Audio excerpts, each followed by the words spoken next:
Chers membres d'Église et chers amis, bonjour. Comment être sûr que vous et moi comprenions la même chose à la lecture des textes de la Bible ?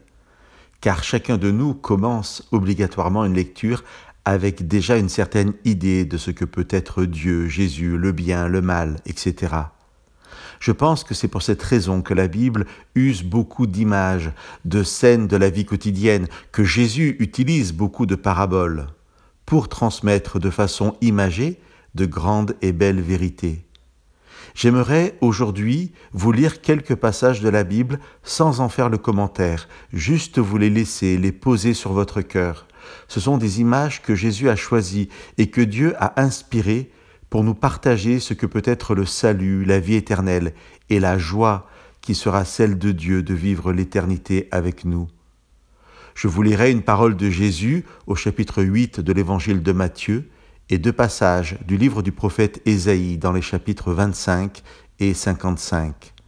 Voilà comment Dieu veut imager ce qu'il veut nous faire vivre, nous les habitants de la terre.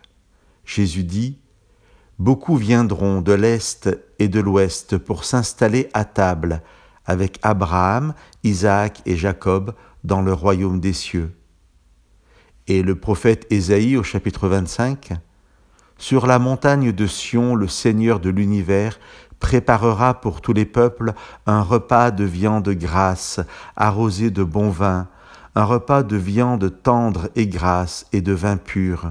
Sur cette montagne, il enlèvera le voile de deuil qui enveloppe tous les peuples, le drap des morts qui couvre tous les pays.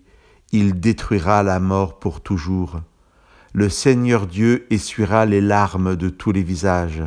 Dans tout le pays, il enlèvera la honte de son peuple.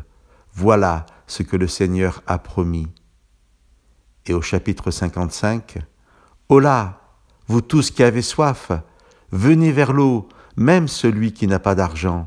Venez acheter et manger, venez acheter du vin et du lait, sans argent, sans rien payer. Pourquoi pesez-vous de l'argent pour ce qui n'est pas du pain? Pourquoi vous fatiguez-vous pour ce qui ne rassasie pas?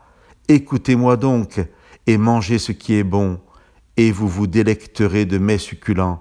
Tendez l'oreille et venez à moi, écoutez et vous vivrez. » Chers amis, venons à Dieu, installons-nous à table avec lui, accueillons sa bénédiction.